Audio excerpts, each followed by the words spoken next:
145వ కీర్తన 19వ వచనం మనం చదువుకుందాం. తన యందు భయభక్తులు గల వారి కోరిక ఆయన నెరవేర్చును, వారి మొర ఆలకించి వారిని రక్షించును. ఈ వాక్యంలో ఇంకొక వచనం కనుక చూస్తే, యెహోవా తన్ను ప్రేమించు వారినందరినీ కాపాడును, అయితే భక్తిహీనులందరినీ నాశనము చేయను. ఈ లేఖన భాగాల్లో మనం క్షుణ్ణంగా పరిశీలన చేస్తే రెండు అంశాలు మనకు సుస్పష్టంగా కనబడతాయి. ఈ రెండు అంశాలు క్షుణ్ణంగా మనం పరిశీలన చేసినట్లయితే ఈ రెండు అంశాల గురించి మనం చూస్తే ఇక్కడ ఒక మాట ఏమనుందంటే, తన్ను ప్రేమించువారు నెంబర్ 1, నెంబర్ 2 ఏంటంటే భక్తిహీనులు. ఈ రెండు మాటలు కనుక చూస్తే భక్తిహీనులు ఎవరు, రెండవది తన్ను ప్రేమించువారు ఎవరు. ఈ రెండు వచనాల్లో చూస్తే ప్రేమించువారు ఎవరు అంటే ఆ ప్రేమమయుని పోలి నడుచుకునే వారే ఆయనను ప్రేమిస్తారు. రెండవది భక్తిహీనులు ఎవరు అంటే దేవుని వాక్యాన్ని ధిక్కరించి తిరిగేవారు, దేవుని వాక్యాన్ని తృణీకరించేవారు. భక్తిహీనులు ఎవరంటే దేవునికి వ్యతిరేకంగా బ్రతికేవారు. ఈ వాక్యంలో మనం క్షుణ్ణంగా చూద్దాం. ఇక్కడ తన యందు భయభక్తులు గల వారి కోరిక ఆయన నెరవేరుస్తాడు. మనం దేవుని దగ్గరికి ఎందుకు వస్తాం, దేవుని దగ్గరికి దేవునిలో ఎందుకు ప్రార్థిస్తాం, దేవుని దగ్గరికి ఎప్పుడు వస్తాం అంటే దేవుని వాక్యము నీ హృదయానికి అత్తుకున్నప్పుడు మాత్రమే దేవుని దగ్గరికి వస్తాం. దేవుని యొక్క లేఖన భాగాల్లో మనం చూసినట్లయితే వాక్యంలో భయభక్తులు, రెండవది తన్ను ప్రేమించువారు, ఈ రెండు వచనాల నుంచి దీంట్లో నుంచి అవుట్లైన్ తీస్తే భక్తిహీనులనేమో నాశనం చేస్తాడు, మరి తన్ను ప్రేమించు వారినేమో ఇక్కడ ఏమనుంది, అక్కడ తను ప్రేమించు వారిని కాపాడతాడంట. ఇప్పుడు మనం కాపాడబడాలా లేకపోతే నశించిపోవాలా అనే దాని గురించి మనము క్షుణ్ణంగా స్టడీ చేస్తే, యేసుక్రీస్తు 2025 సంవత్సరాల క్రితము మన కొరకు ఇవ్వబడితే వస్తే, యేసుక్రీస్తులో మనం ఎప్పుడైతే కడగబడతామో మనం రక్షించబడతాం. క్రీస్తు యందు ఎప్పుడైతే మనము నిరీక్షిస్తామో క్రీస్తులో మనం ఏలుబడి చేస్తాం. ఎక్కడ ఏలుబడి చేస్తామంటే ఈ లోకం మీద ఏలుబడి చేస్తాం. అయితే మనము రక్షించబడాలా, మన కోరిక నెరవేర్చబడాలా లేక నాశనం అవ్వాలా అనేది ఎప్పుడు డిసైడ్ చేయబడుతుంది అంటే మన జీవన విధానము సరిగా దేవునితో ఉన్నప్పుడు మాత్రమే అవి నిర్ణయించబడుతుంది. అందుకనే మొదటి యోహాను 3వ అధ్యాయం 7వ వచనంలో మనం చూస్తే, మొదటి యోహాను 3వ అధ్యాయం 7 నుంచి 8 వరకు చదువుకుంటే ఇక్కడ వాక్యము ఏమని సెలవిస్తుంది అంటే, చిన్న పిల్లలారా ఎవరిని మిమ్మల్ని మోసపరచనీయకుడి, ఆయన నీతిమంతుడు అయి ఉన్నట్టు. ఎవరైనా దేవుడు, ఎవరైనా యేసుక్రీస్తు, ఆయన నీతిమంతుడు అయి ఉన్నట్టు నీతిని జరిగించువాడు ప్రతి వాడును నీతిమంతుడు. ఇక్కడ ప్రశ్న, ఈ మాటను కనుక మనము చూస్తే ఈ వాక్యంలో ఏమని రాయబడిందంటే ఆయననే నీతిమంతుడు. ఎవరు నీతిమంతుడు, ఎవరు నీతిమంతుడు? ఆయన నీతిమంతుడు. ఎవరైనా క్రీస్తు.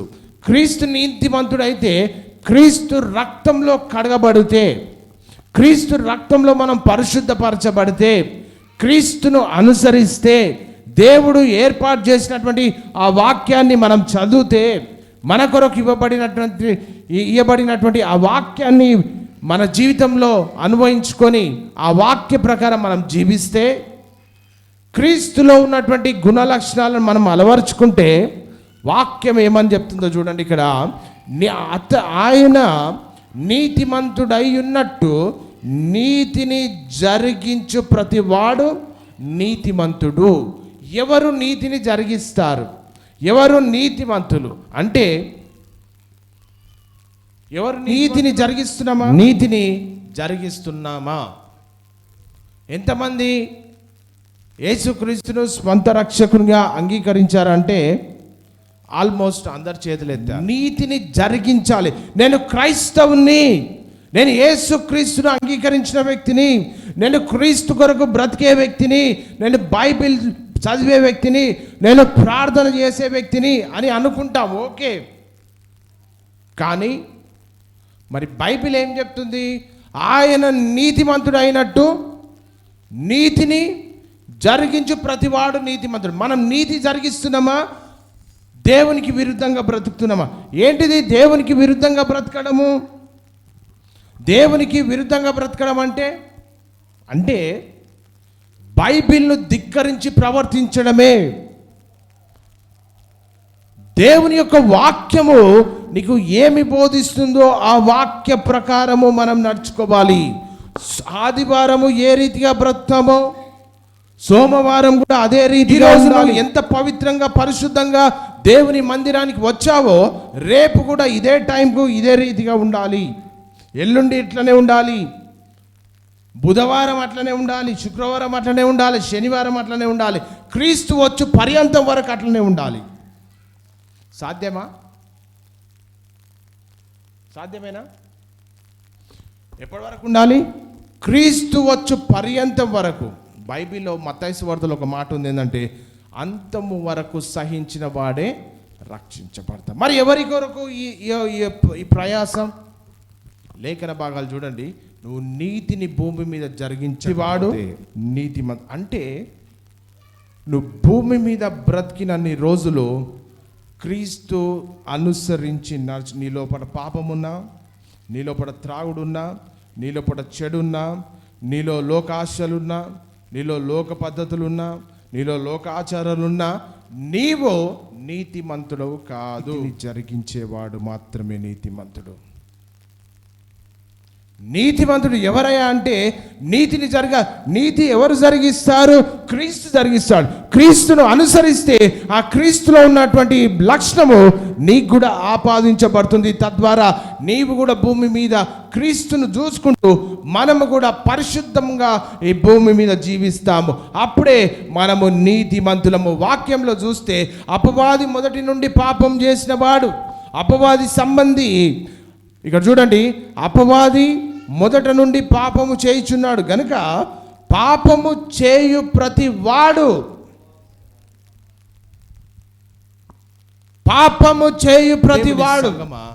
మనము పాపము ఎప్పుడైతే మన మీద ఉందో, నేనిచ్చే నిర్వచనం ఏంటంటే దేవునికి ఇష్టం లేనిది మనలో ఏదున్నా అపవాది పాపము మనలో ఎప్పుడైతే ఉంటుందో, మనము ఎంత పెద్ద పొడుగు బైబిల్ పట్టుకొని వచ్చినా మనం ఎవరి సంబంధికులం?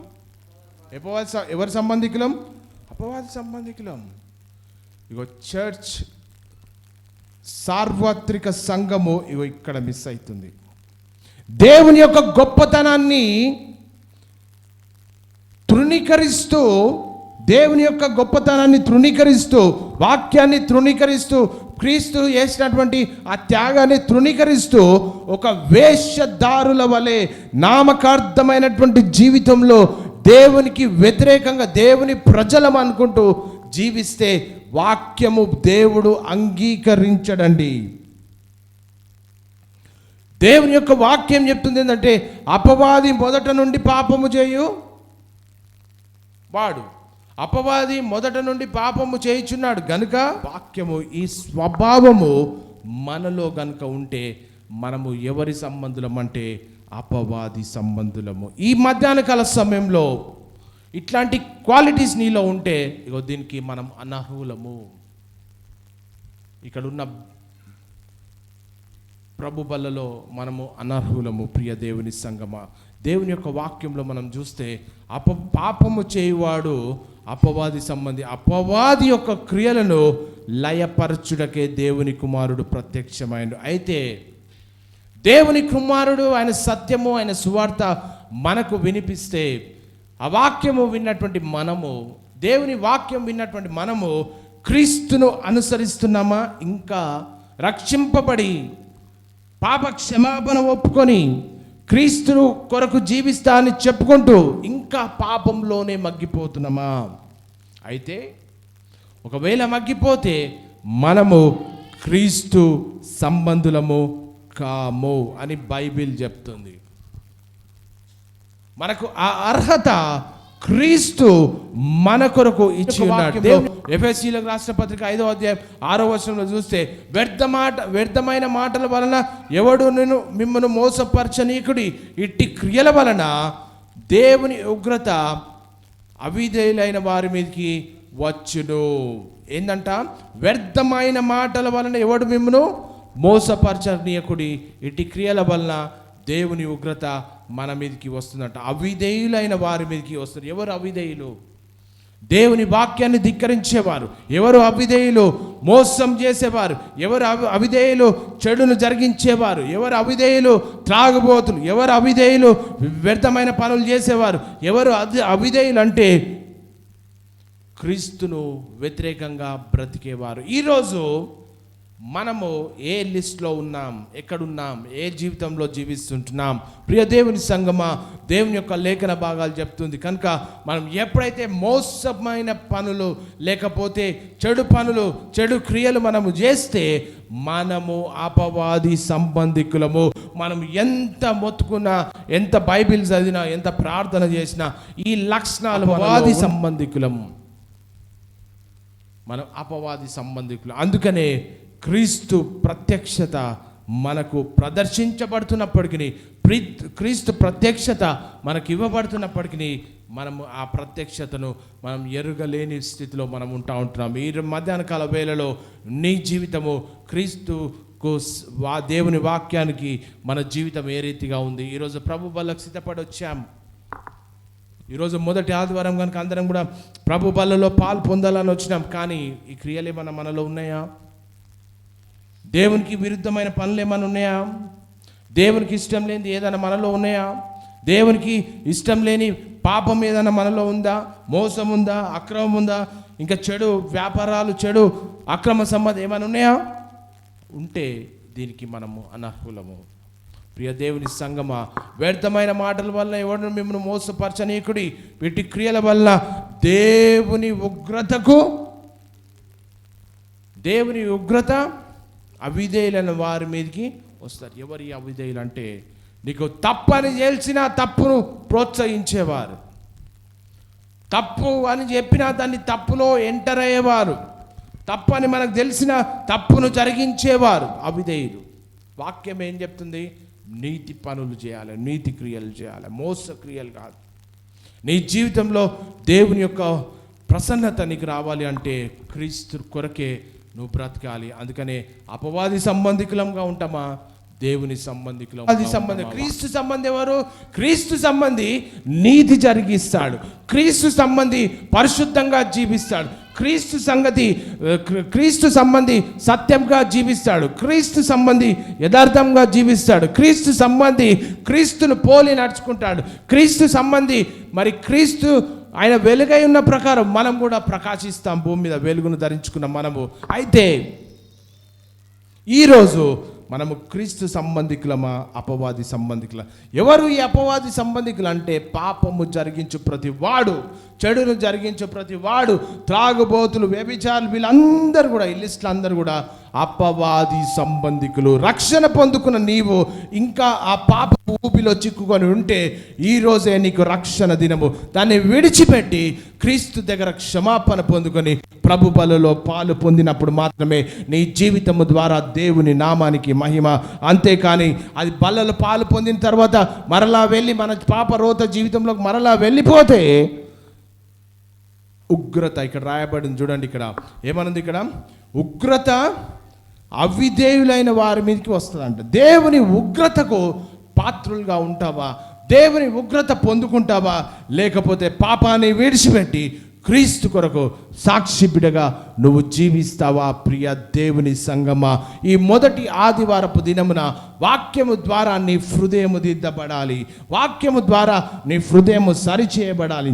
వాక్యము ద్వారా నువ్వు వాక్యము చేత నీలో ఉన్న మలినాన్ని కడుక్కున్న తర్వాత ప్రభు బలలో మనం పాలు పొందాలి. అయితే నువ్వు అపవాది సంబంధివా, క్రీస్తు సంబంధివా నువ్వు నిర్ణయించుకో. మన మీదకి రాకముందే దాన్ని విడిచిపెట్టి దేవుని కొరకు సాక్షి బిడ్డగా మనం జీవించాలి. ఎత్తబడే సంఘంలో నువ్వు స్థిరపరచబడాలి. తేజోవాసుల స్వాస్థ్యంలోకి నువ్వు మార్చబడాలి అని అనుకుంటే పాత రోత జీవితాన్ని విడిచిపెట్టి దేవుని కొరకు ఒక యథార్థమైనటువంటి జీవితము, దేవుని కొరకు ఒక సత్యమైన జీవితము, దేవుని కొరకు ఒక పరిశుద్ధమైన జీవితము, దేవుని కొరకు ఒక నీతివంతమైన మందిరంలో నాటబడినట్లయితే దేవుని రాజ్యానికి నువ్వు చేర్చబడతావు. రోమీయుల 18 అంతకించు మనుషుల యొక్క సమస్త భక్తిహీనత మీదను దుర్నీతి మీదను దేవుని కోపము పరలోకము నుండి బయలుపరచబడుతుంది. ఏంటంట? దుర్నీతి చేత, అంటే చెడు చేత దేవుని వాక్యాన్ని అడ్డగిస్తే, చెడు చేత దేవుని వాక్యాన్ని ధిక్కరిస్తే, చెడు క్రియల చేత నువ్వు దేవుని వాక్యాన్ని మోసం చేస్తే, నువ్వు చెడు కలిగి దేవుని దూరం చేసుకుంటే, ఇక్కడ చూడండి, ఇక్కడ దుర్నీతి చేత, సత్యం అంటే ఏంటి? క్రీస్తే సత్యం. సత్యం అంటే ఏంది? దేవుడే సత్యం. ఆ సత్యాన్ని నువ్వు తృణీకరిస్తే, ఆ సత్యాన్ని నువ్వు దూరం కొడితే, ఇక్కడ వాక్యం చూడండి, ఇక్కడ మనుషుల యొక్క సమస్త భక్తిహీనత మీద దుర్నీతి మీదను దేవుని కోపము, ఏంటంట? దేవుని కోపము పరలోకం నుండి. చూస్తే మన పరిస్థితి ఎక్కడ ఉంటుందో, ఎక్కడ ఉంటుంది? నరకంలో మగ్గిపోతాం. అందుకొరకేనా క్రీస్తు మన కొరకు వచ్చింది? అందుకొరకైనా క్రీస్తు మన కొరకు ప్రాణం పెట్టింది? అందుకొరకైనా 2025 సంవత్సరాల క్రితం తండ్రి అయిన దేవుడు కుమారుడైనటువంటి యేసు క్రీస్తుని మన కొరకు పంపించి ఆయన రక్తంలో సమస్తలో మానవాళి యొక్క పాపాలను క్షమించి సమస్త మానవులందరూ కూడా దేవుని రాజ్యానికి వెళ్ళాలని ప్రణాళిక కలిగి క్రీస్తుని మనతో కొరకు పంపిస్తే, ఈ లోకంలో ఉన్నటువంటి అపవాది, లోకంలో ఉన్నటువంటి భ్రష్టత్వం అంతా కూడా దేవుని బిడ్డలకు ఆపాదిస్తూ అపవాది సంబంధికులుగా మార్చబడుతుంది. అయితే ఈరోజు నువ్వు దేవుని సంబంధిగా ఉంటావా, అపవాది సంబంధిగా ఉంటావా? It's up to you. నీ ఇష్టం అది. లోకంలో ఉన్నటువంటి భ్రష్టత్వాన్ని వెంబడిస్తే, లోకంలో ఉన్న దుర్నీతిని అనుసరిస్తే, లోకంలో ఉన్న చెడుని అనుసరిస్తే, లోకంలో ఉన్న పాపాన్ని అనుసరిస్తే అపవాది సంబంధికులము. ఆ ఉగ్రత మన మీదకి రాకముందే పాత రోత జీవితాన్ని విడిచిపెట్టి క్రీస్తు కొరకు సాక్షి బిడ్డలుగా మనం జీవించాలి. అయితే నీ స్నేహం ఎవరితో? అయితే నీ ఉద్దేశం, నీ సహవాసం ఎవరితో? నీ నడవడి ఎవరితో? నువ్వు జీవించే జీవనం ఎవరితో? నువ్వు చేసే పనులు ఎవరితో? దేవుని యొక్క వాక్యం సెలవిస్తుంది ఏంటంటే, మనం క్రీస్తుతో సహవాసం కలిగి జీవించాలి, మనం క్రీస్తును కలిగి జీవించాలి.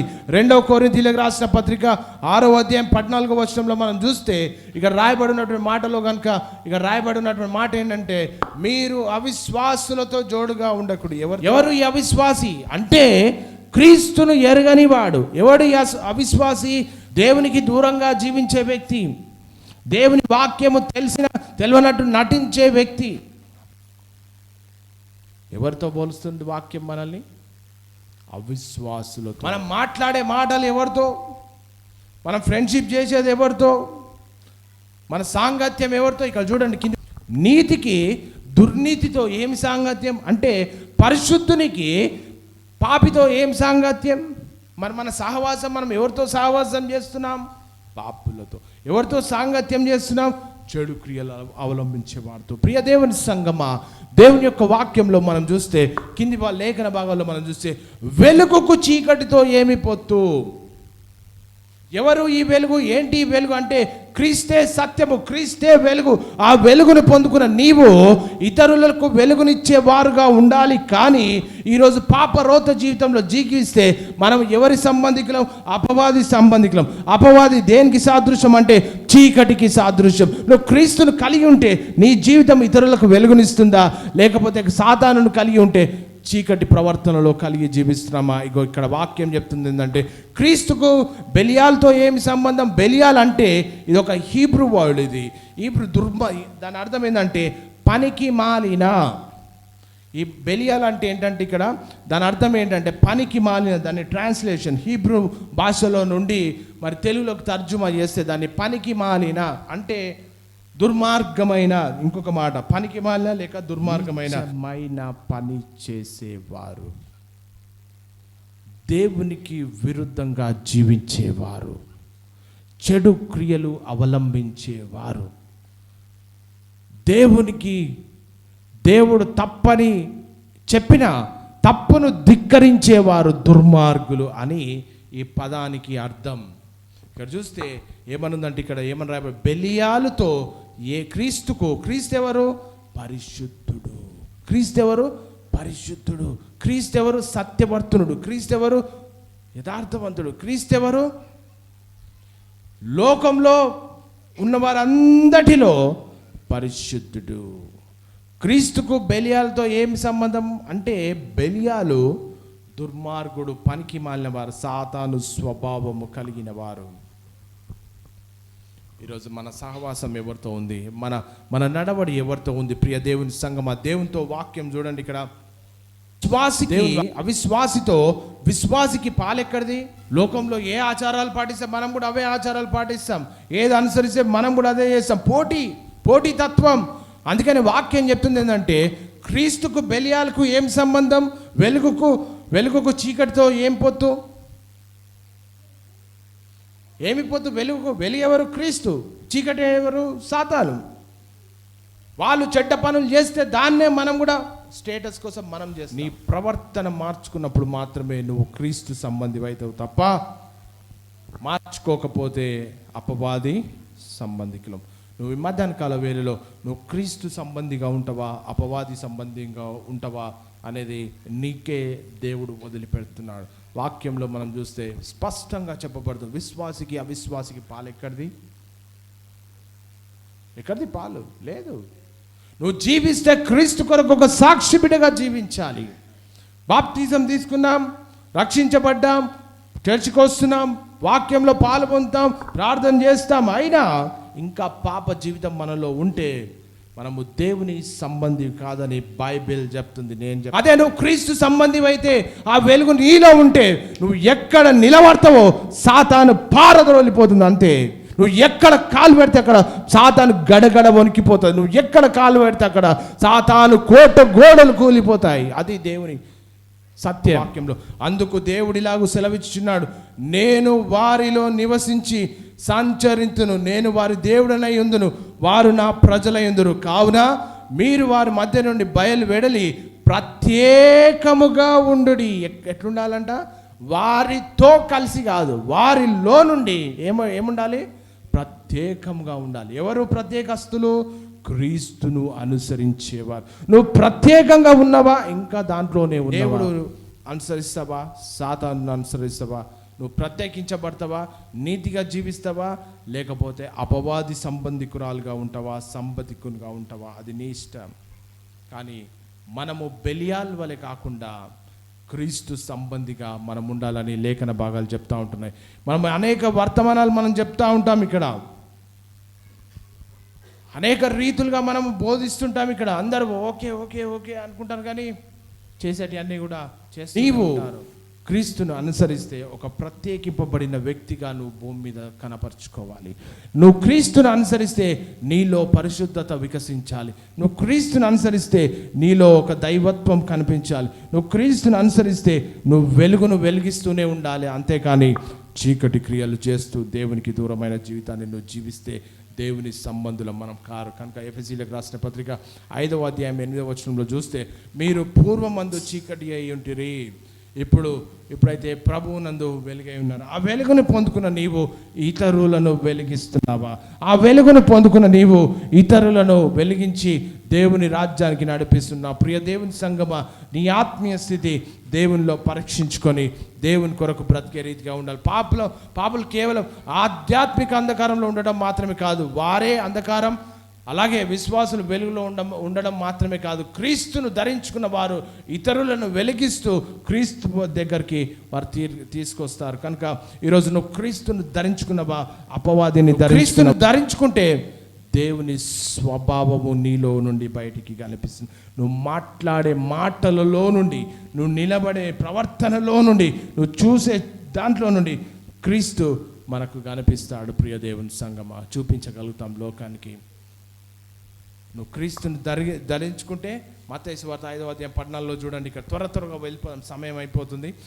మత్తయి సువార్త 5:14 నుంచి 16 వరకు చూస్తే, మీరు లోకమునకు వెలుగై ఉన్నారు, కొండ మీద నుండి పట్టణము మరుగై ఉండనేరదు.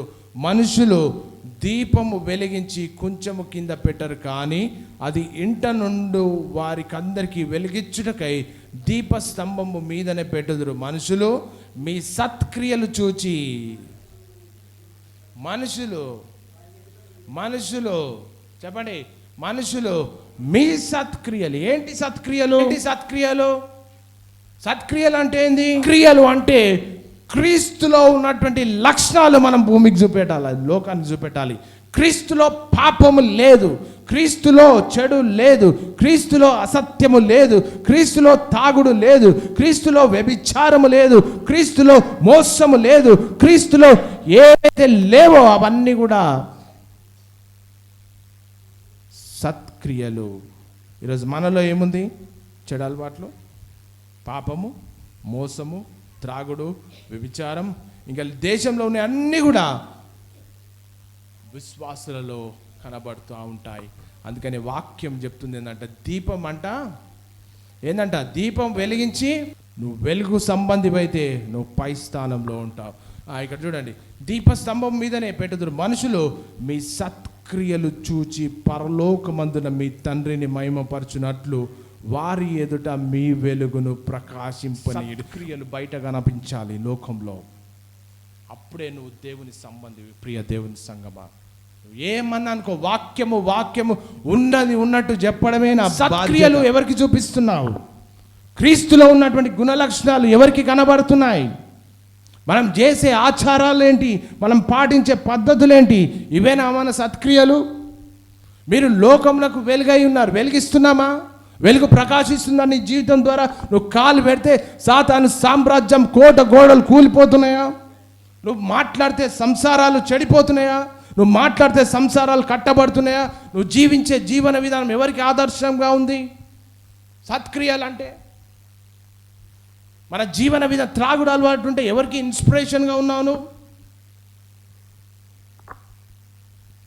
మీ సత్క్రియలు చూచి పరలోకమందున మీ తండ్రిని మహిమపరచునట్లు వారి ఎదుట, లోకం నీ గురించి సాక్ష్యం చెప్పాలి. అరే ఎంత మంచి వ్యక్తినా, వీళ్ళలో పాపం లేదండి, ఒక ఉన్నతమైనటువంటి విలువలు కలిగిన వ్యక్తి అని సాక్ష్యం ఇస్తున్నారు ఎవరన్నా? సత్క్రియ అంటే అదే. లోకం మన గురించి సాక్ష్యం చెప్పాలి. చూడండి, ఇక్కడ మనుషులు మీ సత్క్రియలను చూచి పరలోకమందున్న మీ తండ్రిని, మన సత్క్రియలు చూచి పరలోకమందున్న మీ తండ్రి మహిమపరచునట్లు వారి ఎదుట మీ వెలుగును ప్రకాశింపనీయుడి.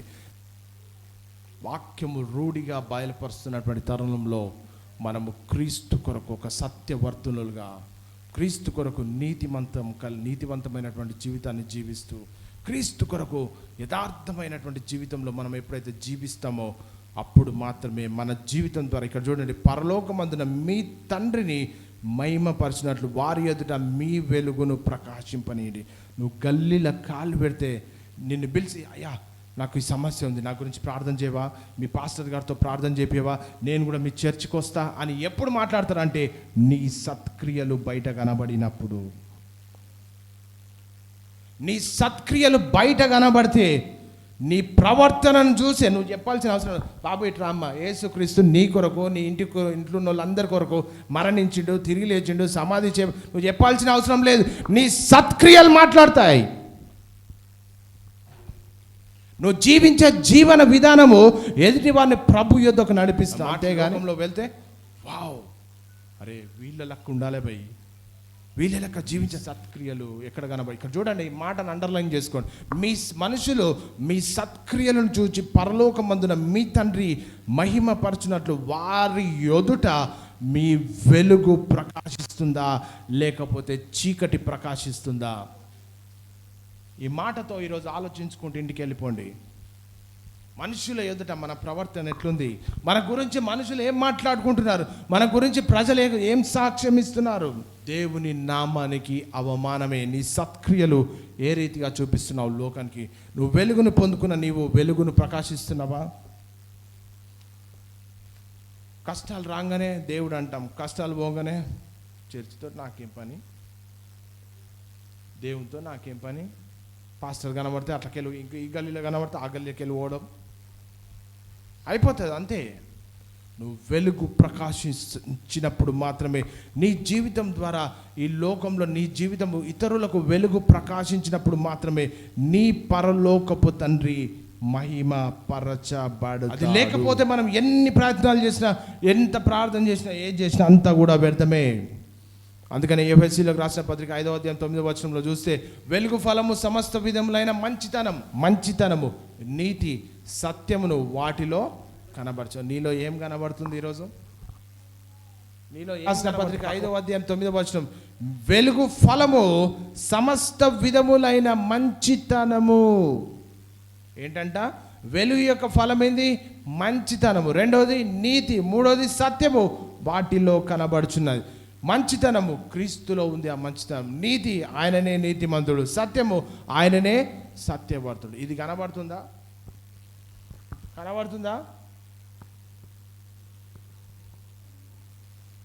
ఇది కనబడనన్ని రోజులు అపవాది సంబంధికులమని బైబిల్ చెప్తుంది, నేను చెప్పట్లేదు. ఇది కనబడన్ని రోజులు అపవాది సంబంధికులు. ఎప్పుడైతే ఇది కనబడతామో తద్వారా దేవుడు నీ జీవితము ద్వారా మహిమపరచబడతాడు. ఏంటి ఆ ఫలం అంటే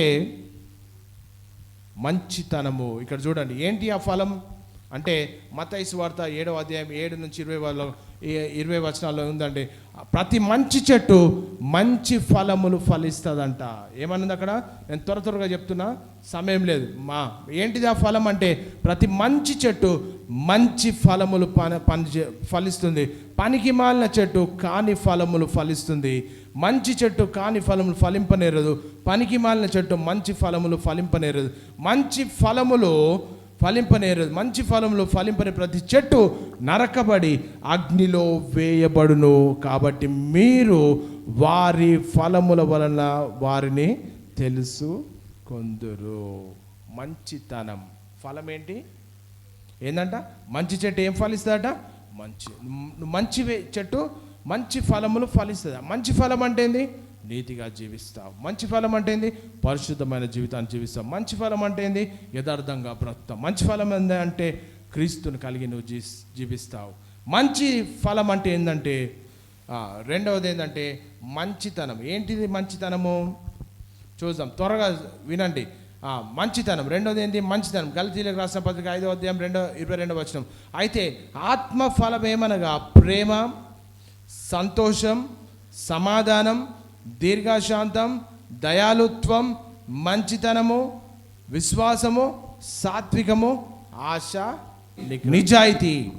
ఎఫెసీయులకు రాసిన పత్రిక 5:10 వచనం, కనుక ప్రభువుకి ఏది ప్రీతికరమైనదో దాన్ని పరీక్షించును, వెలుగు సంబంధుల వలె నడుచుకొనుడి. ఏంటంట? వెలుగు సంబంధుల వలె నడుచుకోండి. యేసు ప్రభుకి ఇష్టమైనది ఏమిటో తెలుసుకొని వాటిని చేయడమే విశ్వాసి జీవిత ఆశయం కావాలి. యేసు ప్రభుకి ఏంది ఇష్టమో అంటే నీతిగా బ్రతకడం ఇష్టం. యేసు ప్రభుకి ఏంటి ఇష్టమో? యథార్థంగా బ్రతకడం ఇష్టం. యేసు ప్రభుకి ఏది ఇష్టమో? పరిశుద్ధమైనటువంటి జీవితము జీవించడమే యేసు ప్రభుకి ఇష్టం. కనుక నీ జీవితంలో ఈ గుణ లక్షణాలన్నీ కలిగి నువ్వు జీవించినప్పుడు మాత్రమే దేవుని యొక్క బిడ్డ అనిపించుకో. చివరికి ఒక వచనం చదువుకొని ముగించుకొని సమయం అయిపోయింది. యోహాను సువార్త 3:19-20 యోహాను సువార్త 3:19-20. ఆ తీర్పు ఇదే, వెలుగు లోకంలోనికి